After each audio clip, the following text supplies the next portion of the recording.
부탁을 드렸어요. 특별히 즐거운 마음으로 토론회를 하시면 좋겠다. 그리고 공통 질의가 끝난 다음에는 후보자 간 토론 시간이 좀 있죠. 이번에 자가투여 주사제 그 조재료가 580원에서 5,200원으로 올라간 부분에 대해서 이 정강훈 후보 쪽에서 여러 가지 이제 이 병용으로 경구용과 병용될 때 그 적용이 안 됐다. 왜 외용제 방식으로 했냐. 뭐 이런 부분에 불만이 많이 있으셔서 문제 제기를 하셨던 부분으로 알고 있는데요. 제가 이거 좀 설명드리고 싶은데 일단 질문을 드리겠습니다. 왜 이 580원이 5,200원으로 된 게 그 문제가 있다고 생각하시는지 질문을 한번 드리고 싶습니다. 580원을 5,200원으로 만든 거는 정말 잘했습니다. 네, 잘 하셨어요. 다만 이 부분이 개별적으로 단독 처방이 됐을 때만 허용이 된다는 겁니다. 그러니까 다른 경구투여제하고 자가주사제하고 동시에 투여가 되면 자가투여제 조재료는 그냥 0원으로 되고 자가투여제만 따로 처방이 됐을 때 5,200원으로 된다. 요 5,200원이 그전에는 없던 거니까 5,200원이 생긴 거는 잘 된 일입니다. 한데 이게 퍼센트가 좀 문제입니다. 저희가 자가투여제가 단독으로만 나오는 율이 얼마나 되느냐, 얼마나. 제가 이렇게 좀 알아본 결과 한 5% 정도가 자가투여제가 따로 나온다. 그래서 제가 말씀드리고 싶었던 거는 이렇게 5,200원을 만든 것도 좋지만 우리가 이 부분을 좀 덜 받더라도 우리 외용제를 그 경구투여제하고 외용제를 했을 때 570원인가 얼마를 받죠. 그래서 그런 쪽으로다가 또 이 부분을 같이 좀 매칭을 시켜서 했으면 정말 우리들한테 굉장히 좋은 그런 일을 하지 않으셨을까 하는 그런 생각이 들어서 그렇게 얘기를 했었습니다.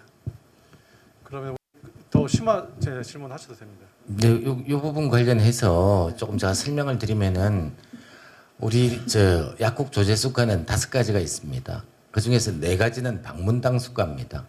그러니까 조제 일수에 상관없이 의약품관리료, 약국관리료, 조제기본료, 복약지도료는 무조건 방문당 붙는 수가입니다. 조제료만 날짜별로 붙습니다.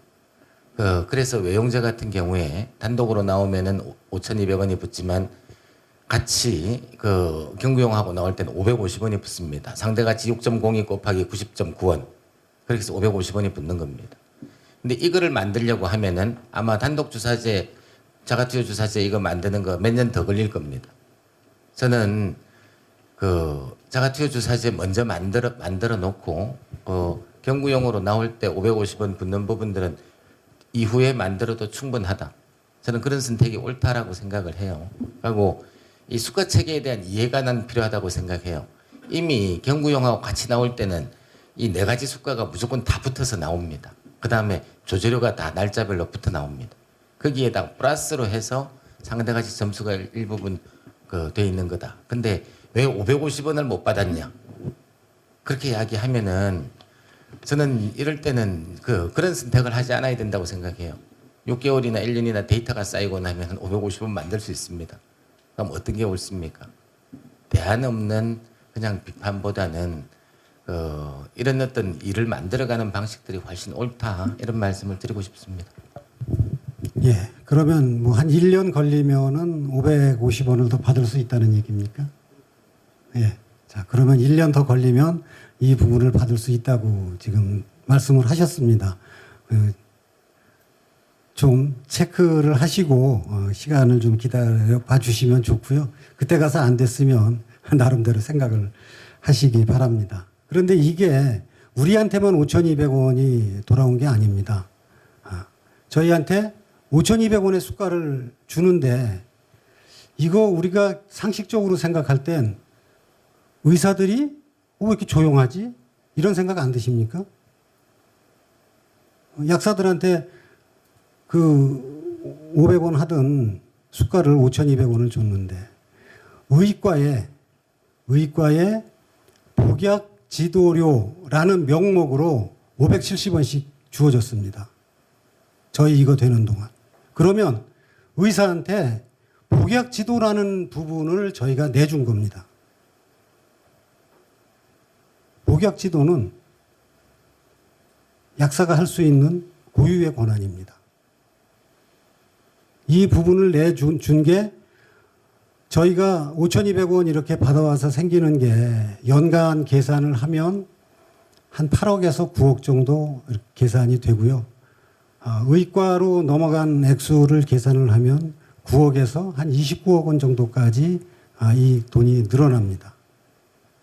해서 저희가 이걸 받은 것도 좋지만 저희 영역을 복약지도라는 고유 영역을 이렇게 넘기면서까지 이런 그 협상을 했어야 됐는가, 또 우리의 이익을 더 지키면서 협상을 할 수는 없었는가 하는 생각을 합니다. 네, 답변. 네. 부분으로 제가 계속 답변을 해야 될지는 모르겠는데 실제 그 이 부분과 관련해서 약국에서 이 수가 얻는 부분들 굉장히 오랜 기간 작업했습니다. 1년 2개월 정도 작업했고 우리 쪽에 5,200원 올 때 똑같은 건수에 그 뭐 580원 정도, 570원 정도 간 부분들에 대해서 그럼 그거 그 전체 금액으로 약국보다 훨씬 적습니다. 지금 뭐 금액이 29억 이렇게 이야기하시는 훨씬 적고요. 확인해 보시고요. 저는 이런 이야기 하고 싶어요. 이 대안 없이 계속 우리 자가투여 주사제 나올 때 카드 수수료가 이 조제료 580원 잠시 가는 것도 늘 봤습니다. 이제 이 부분들 이렇게 해결해 나가고 하는 부분들에 대해서는 좀 긍정적으로 보고 그러니까 어떤 거는 시비를 좀 표현이 문제를 제기를 해도 되는데 하지 않아야 될 부분까지는 안 해도 좋겠다 이런 생각을 말씀을 드립니다. 네, 혹시 최강 의원님 뭐 더 질문하실 거 있으면 또 질문해 주시면 됩니다. 예, 잘한 부분은 분명히 잘했다고 말씀을 드렸고요. 우리한테 서운한 부분, 이런 부분이 더 고려가 됐었지 않냐, 우리 영역을 뺏긴 거는 아쉽다 하는 이런 쪽의 얘기를 드린 겁니다. 수가 체계에 대한 이해도에 관한 부분인데 신상대 가치라고 해서 계속 여러 가지 행위별 수가를 만드셔야 된다고 주장을 공약에서 많이 하셔서 어떤 부분을 수가로 만들고 싶으신지 한번 의견을 듣고 싶습니다. 네. 지금 당장 어떤 부분을 딱 집어서 수가를 더 해야 되겠다 하는 거를 말씀드리기에는 조금 부족한 점도 있습니다. 대한약사회도 왜 2억 8천씩이나 그 큰 돈을 들여서 이 수가에 대한 부분을 조정을 하려고 합니까? 대한약사회 여러 일을 하시는, 보험에 관한 여러 일을 하시는 분들이 지금 그 머리에서 안 나오니까 어떻게 좀 다른 고명하신 분들의 머리를 빌려서 이 부분을 타개를 해볼까 하기 때문에 그렇게 큰 돈의 용역을 준 걸로 이렇게 알고 있습니다. 경기도 약사회도 5천만 원 들여서 이런 부분에 용역을 했습니다. 거기 보면 정말 우리가 이렇게 보지 못하던 그런 얘기들이 있습니다. 지금 거기서 공개를 안 하기 때문에 제가 말씀드릴 수가 없는데 그래서 이런 부분이 우리가 이렇게 얘기할 게 아니라 분명히 이렇게 용역을 주고 큰 돈을 들이고 하는 거는 우리 머리에서 안 나오고 분명히 다른 데에서 할 수 있다라는 생각이 있기 때문에 하는 것이기 때문에 저도 이런 부분에 대해서는 좀 더 잘 아시는 분들한테 용역의 결과도 듣고 이런 것들을 하면서 추진을 하겠습니다. 관련된 분들이 우리 장원 우리 후보 캠프에 여러 가지 관여를 한다는 소리가 있으니 하나만 물어봅시다 해서 물었던 게 만약에 대한약사 회장이 되시면은 그분들의 징계 조치를 경감하거나 풀거나 하실 의향이 있으십니까? 라고 제가 질문을 드렸어요. 근데 이제 그 부분을 아마도 시간 때문인지 모르겠지만 노코멘트라고 대답을 하셔서 오늘 또 지부차 토론회니까 답변을 한번 듣고 싶습니다. 네, 답변 부탁드립니다. 예, 대한약사회의 회장을 지내신 분 그리고 약학정보원이라는 커다란 우리의 그 재산을 가지고 있는 약학정보원장의 불법으로 대한약사회가 지어지지도 않은 건물을 가지고 임대권을 행사를 했다 하는 부분에 대해서는 어느 누구도 용서할 수 없습니다. 저도 용서할 수 없습니다. 제가 경기도 약사회장 시절에 이 문제 터졌습니다. 그래서 제가 경기도 약사회장의 자격으로서 성명서도 내고 투쟁을 했습니다. 그분들 물러나라, 탄핵해야 된다. 여러 가지 문제에 대해서 제가 앞장서서 그분들 행동에 대해서 규탄을 했습니다. 분명한 사실입니다. 다만 이 분들에 대한 징계 절차가 이루어지고 대한약사회 윤리위원회에서 이분들을 징계를 해서 한 분한테는 6년의 자격 선거권과 피선거권이 박탈되고 한 분한테는 4년 동안의 선거권과 피선거권이 박탈이 됐습니다.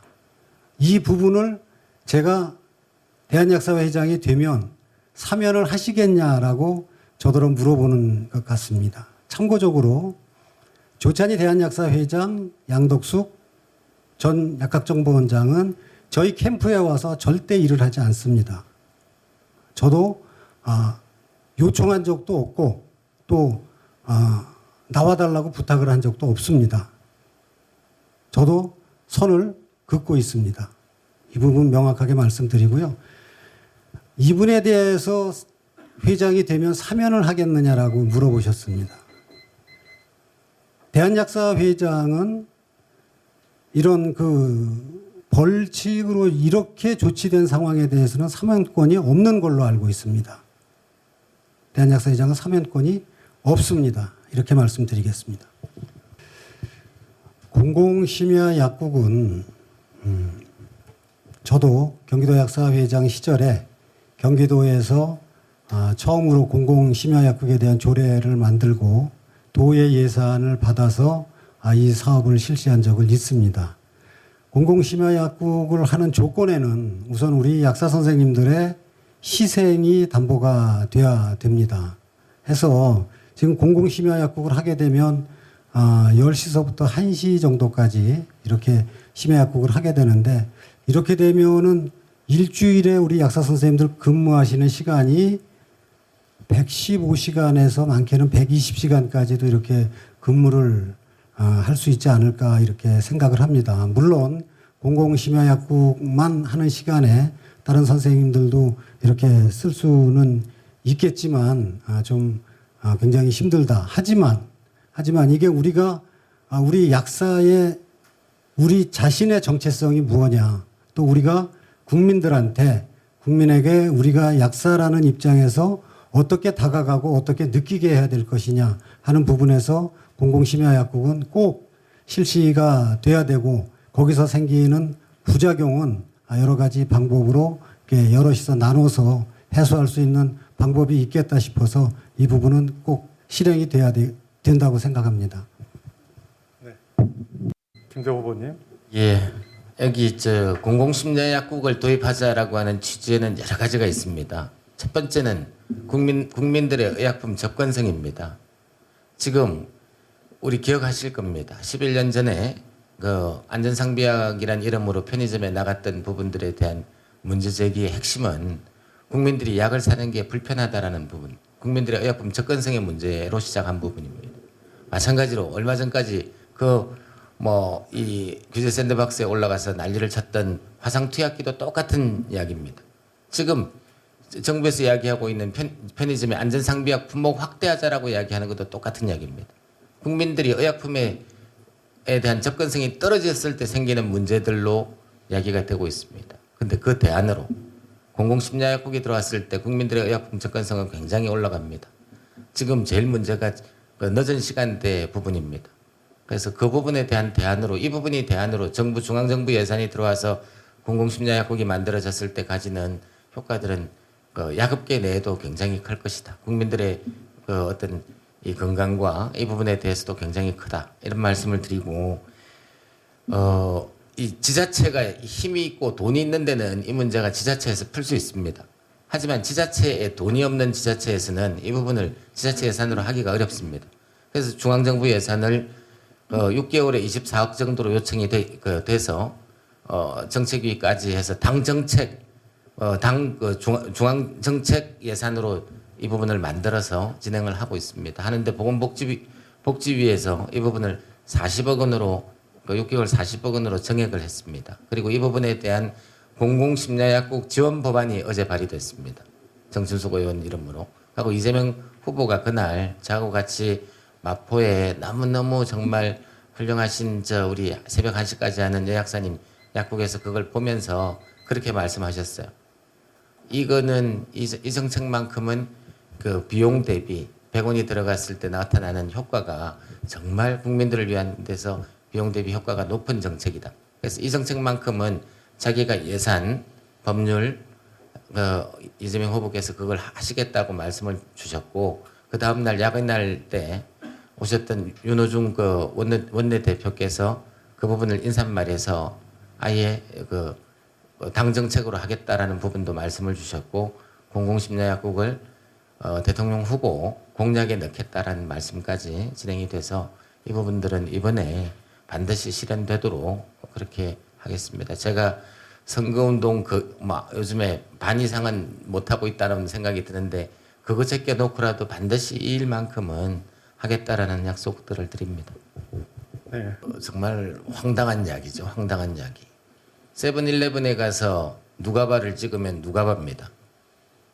패밀리마트에 가서 누가바를 찍으면 같은 누가바입니다.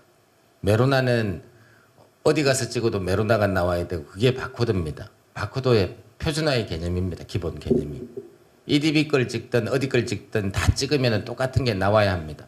과금 체계는 다르게 가도 돼요. 계산 체계는. 얼마든지 그렇게 할 수 있습니다. 근데 그 부분이 개별 회사들의 이익으로 해서 전부 다 표준화가 깨졌습니다. 제가 이 부분에 대해서는 정말로 유감스러운 게 이 부분 전부 다 모아서 지금부터 10년 전에 관련해서 업체들의 합의를 이끌어냈습니다. 표준화하기로 시작할 때. 근데 딱 한 개 지부가 그 부분을 반대했었습니다. 그러고 나서 그 개별 업체하고 계약을 했습니다. EDB하고. 그러고 나서 해당 지부에 여러 가지 회지, 여러 가지 부분에 대한 지원들을 받고 그래서 해당 업체가 그 표준화를 깼습니다. 그래서 지금 오늘이 와 있습니다. 저는 이 표준화라는 개념에 대한 무지함이 그런 게 얼마나 큰 고통과 이런 것들을 만들어낼 수 있는지 이번에 보고 있는 거고요. 지금 이 부분의 해결은 결국은 표준화 작업들을 해야 하는데 이미 업체별로 전부 다 자기들 이권을 가지고 있는 상태라서 그 부분은 시도가 굉장히 어렵습니다. 아까 말씀드렸던 공적 전자 처방 전달 시스템의 실현으로 이 문제들을 해결할 수 있다 하고 정말 정말 죄송하게 생각합니다. 미안합니다. 네. 최강원 후보님. 이 부분에 대해서는 저도 동일한 답변을 드리겠습니다.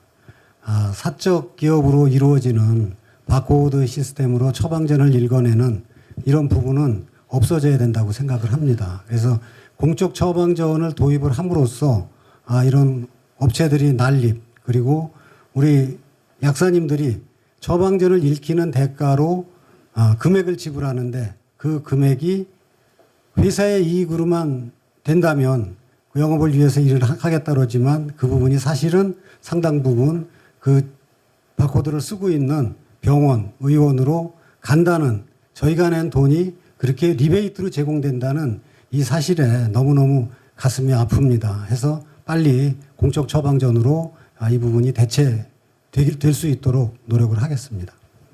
하셨습니다. 이 부분 아까 말씀드렸는데요. 심평원에는 공급자 보고가 다 됩니다. 마찬가지로 청구 보고가 다 됩니다. 그래서 A라는 약이 얼마가 자기 약국에 공급됐고 자기 약국에서 얼마가 사용됐는지를 지금도 확인은 할 수 있습니다. 근데 그 부분이 다 떨어져 있습니다. 약가이나 되는 품목에 대해서 그 부분을 한 화면에서 볼 수 있게 하는 시스템을 이야기하고 이 부분은 이미 복지부와 협의가 많이 진행되고 있습니다. 복지부와 심평원이 같이 협의가 진행되고 있어서 그 시스템으로 만드는 게 어렵지 않다라는 결론들을 가지고 있습니다. 그래서 이 부분에 대한 검토들이 빠르게 진행돼서 그래서 지금 너무너무 힘들잖아요. 3개월쯤 얼마 들어왔고 도매상 믿고 나서 그냥 얼마 금액하는 이런 방식이 아니라 정확한 데이터에 근거해서 아주 약가정산 시스템을 부족하지만 진일보시키겠다라는 시스템을 의미합니다. 네. 네, 경질원에 대해서 특정한 시간에 급한 상황에서 약사가 직접 조제를 할 수 있는 부분이 여러 날이 아니고 단 하루치 정도의 조제를 하고 이 부분을 비급여로 청구하는 이런 안을 저희가 냈습니다. 이 부분은 저희가 마스크 사태를 겪으면서 너무너무 아쉬운 이런 부분이라 저희가 이렇게 제안을 했습니다. 우리가 마스크를 판매를 할 때 법적으로 안 되는 일을 국가가, 약사회가 시켜서 했습니다. 마스크 소분이 약사 손으로 그걸 뜯어서 소분을 해서 판매를 하는 거는 이거는 우리가 할 일이 아닙니다. 그 초법적인 상황이 벌어졌습니다. 그렇게 초법적인 상황이 벌어지면서 저희는 뭐 다 아시겠지만 마스크를 판매하고 나서 어떤 결과가 왔습니까? 우리 마음속으로 자찬하는 우리는 국가 비상사태에 우리 약사가 할 수 있는 한 몫을 우리가 찾았다. 그거를 우리 국민들한테 증명을 했다라는 이 말 한마디 가지고 지금 이 얘기를 하고 있습니다. 그래서 그런 저거면 그렇게 위급한 상황에 법이 깨지는 그런 상황이라면 병원도 문이 닫혀 있고 다 그럴 때 약국, 지정 약국이라든지 아니면 늦게 문을 열 약국이 있으면 위급 상황이 생겼을 때 비급여 되는 그 일반 의약품으로 조제를 해서 그 급한 불을 끌 수 있게끔 이렇게 하는 거는 우리가 제도적으로 충분히 주장해야 되지 않을까 싶어서 제가 이 공약을 냈습니다. 좀 더 네. 답변하셔도 됩니다. 아까 그리고 이제 인터넷 판매와 해외 직구 문제가 있는데요. 이 의약품에 대한 해외 직구가 너무 지금 그 빠른 속도로 늘어나고 제가 보기에는 일본이나 이런 국가들은 일부러 이 직구를 우리한테 강요하고 유도하고 하는 상황이 벌어지고 있는 것 같습니다. 제가 알기로는 예를 들어서 어떤 우리가 공사하는 데 쓰이는 공구를 직구로 수입을 하려고 해도 거기는 개수가 정해져 있습니다.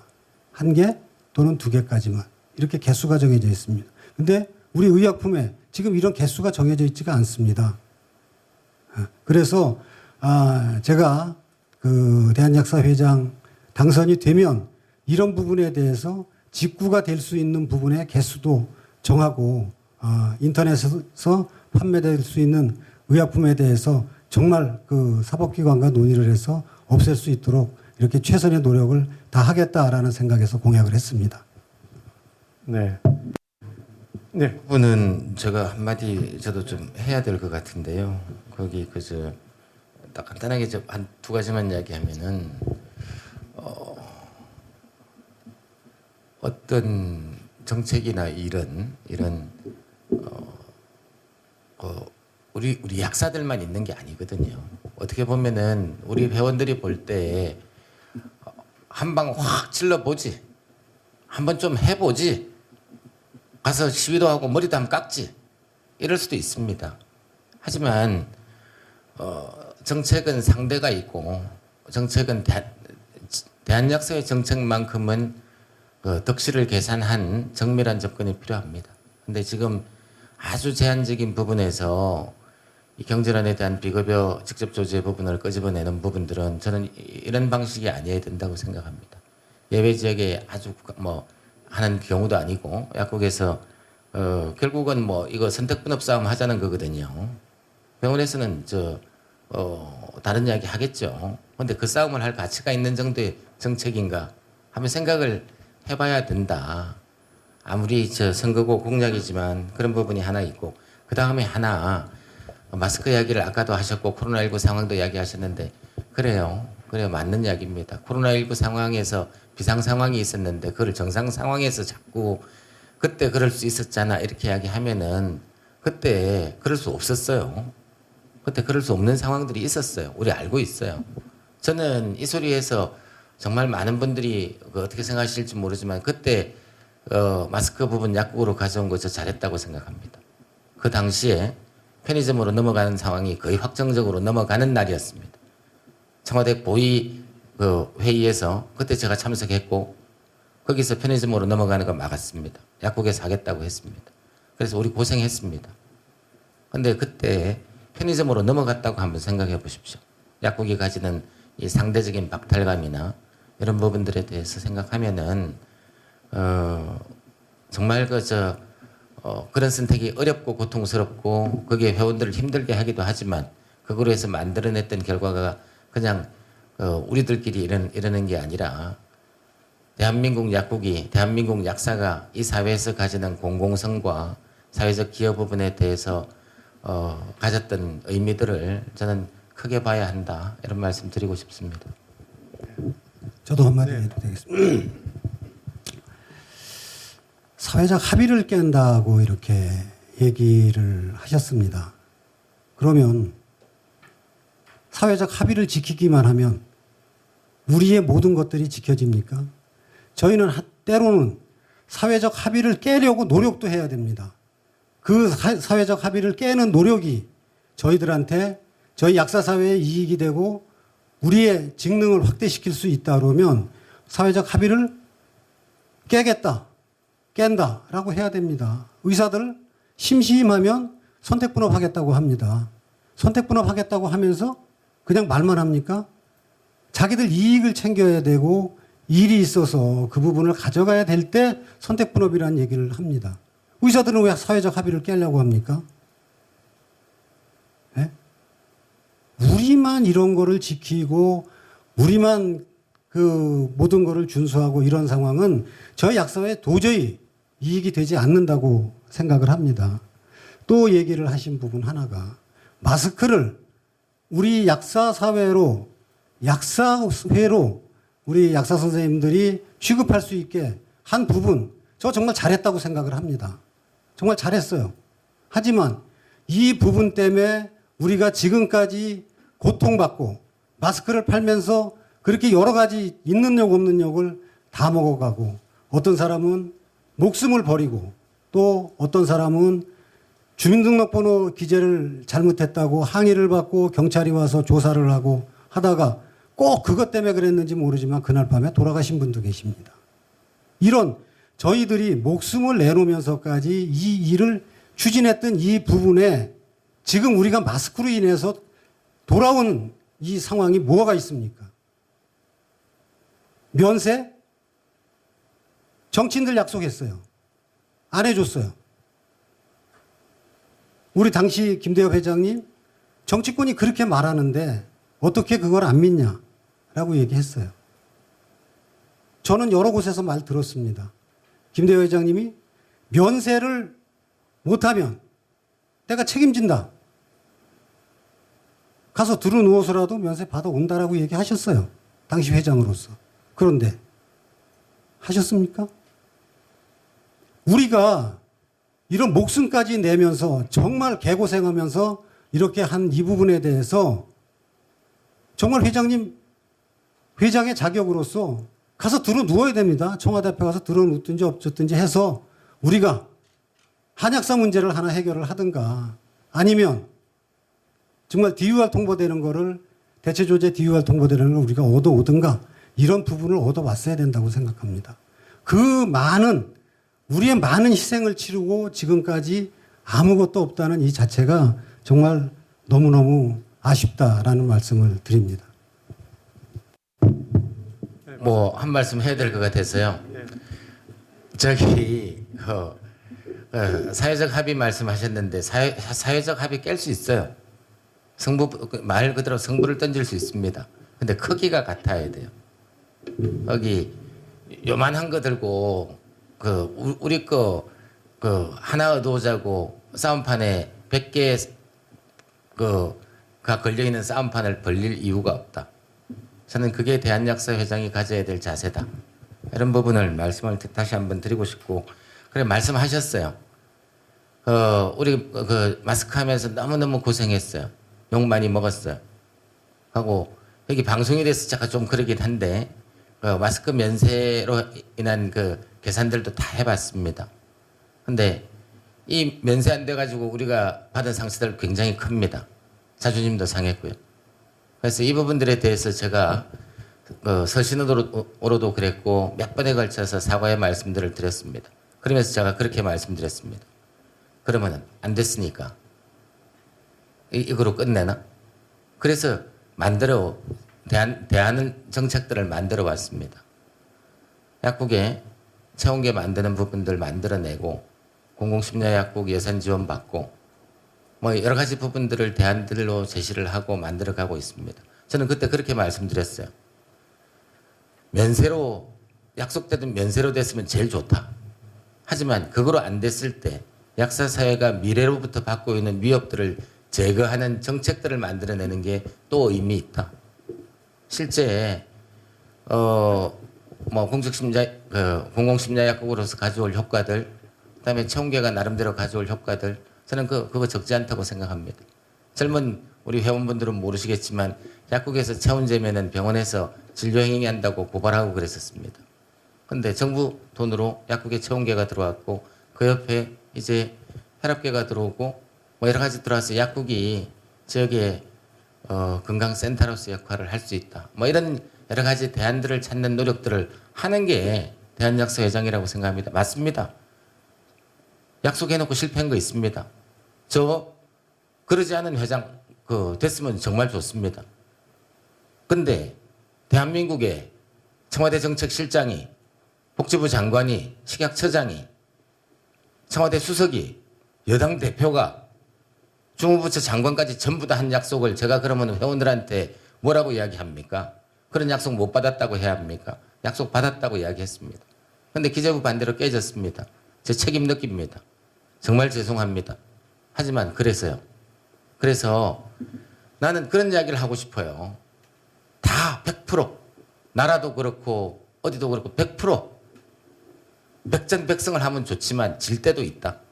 근데 제일 중요한 거는 그 이후의 자세다. 그런 말씀 드리고 싶었습니다. 의사갑질금지법은 지금 여당과 야당에서 이 금지법에 대해서 지금 법안이 제출된 걸로 이렇게 알고 있습니다. 정말 약사가 가슴이 울컥합니다.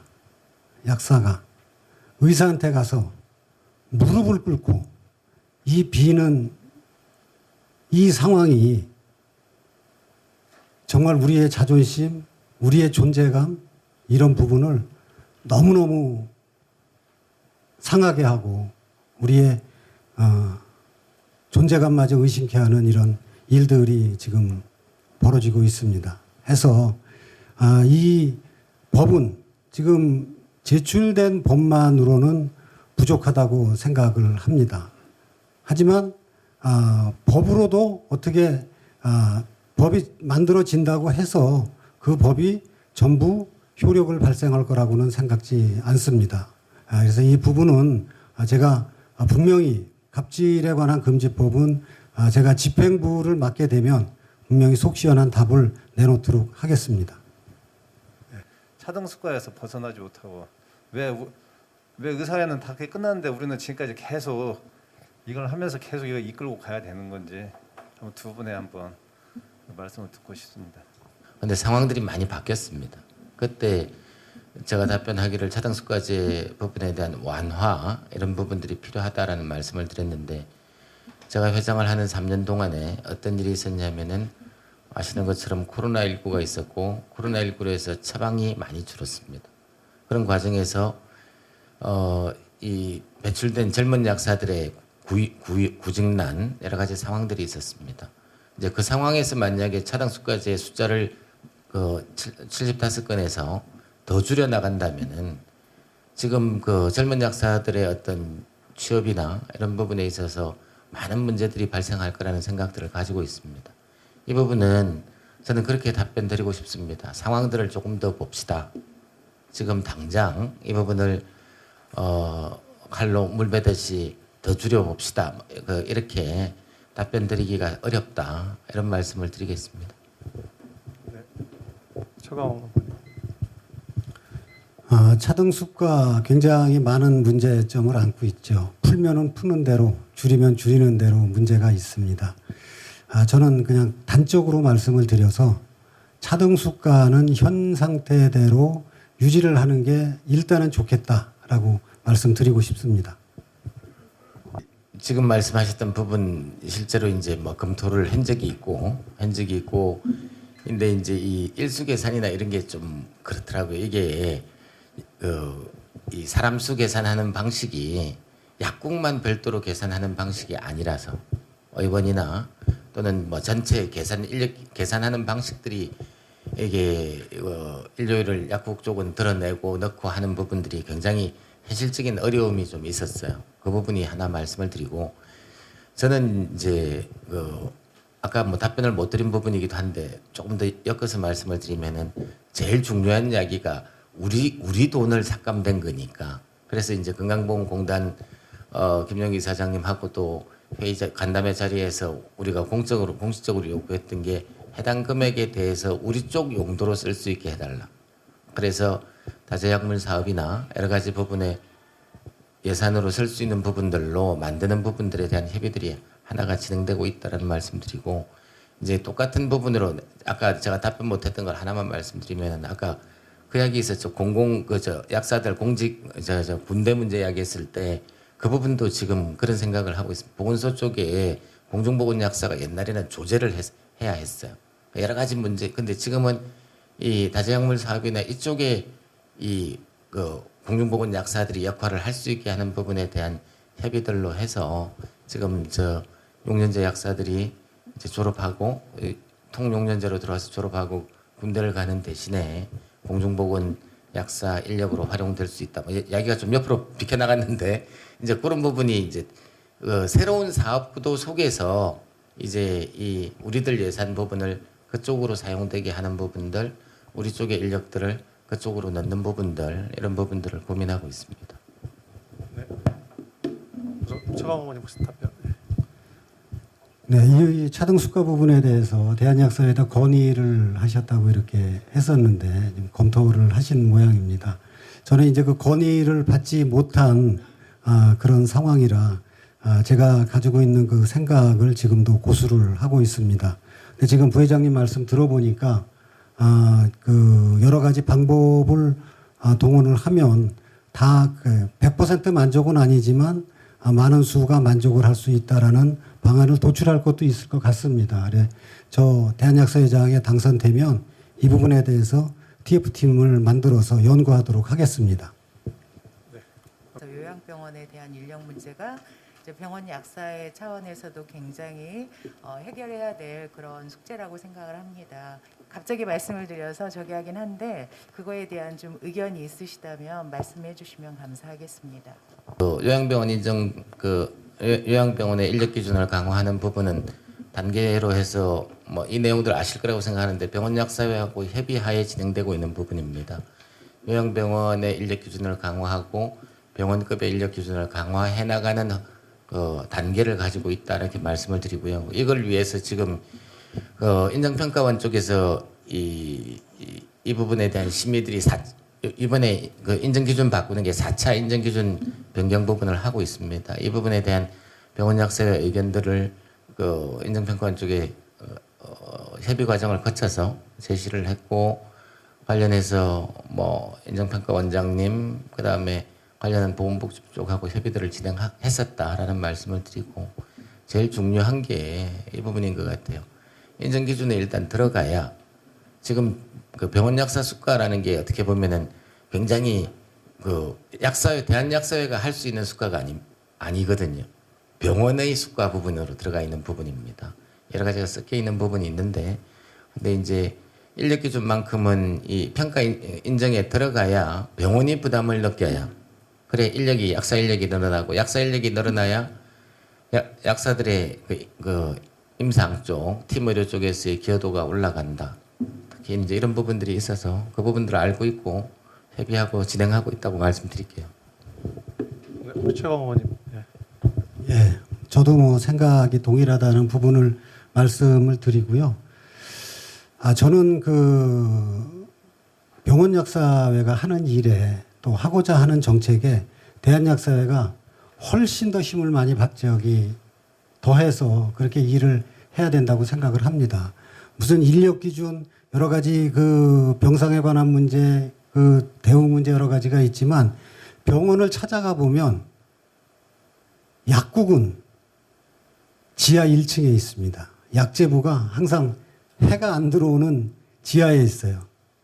왜 지하에 있을까? 제가 물어보기도 했습니다. 왜 이거 그 약재부는 지하에 있습니까? 예, 돈을 만들어내지 못하는 그런 부분이라 지하에 있다라고 이렇게 웃음 섞인 말을 해주셨는데요. 저는 이렇게 답변 드리고 싶습니다. 저 대한약사 회장이 되면 연에 몇 시간의 시간을 반드시 내서 병원 약국에 가서 아침부터 저녁까지 병원 약사님들과 파트별로 근무를 하겠습니다. 그렇게 해서 병원 약사님들의 애로사항을 더 많이 찾아내고 해서 더 업그레이드되는 그런 생활을 하고 싶고요. 사실 제가 병원 찾아가면서 어느 한 병원에 가서는 정말 무균실에 TPN을 만드는 거기 들어가서 링거 500cc 병을 가지고 크림 벤치에 앉아가지고 주사기로다가 약을 뽑아서 그런 거 넣는 거를 해봤습니다. 너무너무 힘들더라고요. 그래서 이런 병원 약사에 대한 애로사항을 좀 더 알아야 병원 약사회에 그런 지향해야 될 점, 또 애로사항을 해결하는 거 이런 걸 더 잘 알 수 있을 것 같아서 대답을 가서 근무하겠다 이렇게 말씀드리겠습니다. 네, 뭐 더 추가 질문 있습니까? 아니 답변 감사합니다. 꼭 이루어 주시기 바랍니다. 아, 네, 하나, 둘, 셋, 화이팅!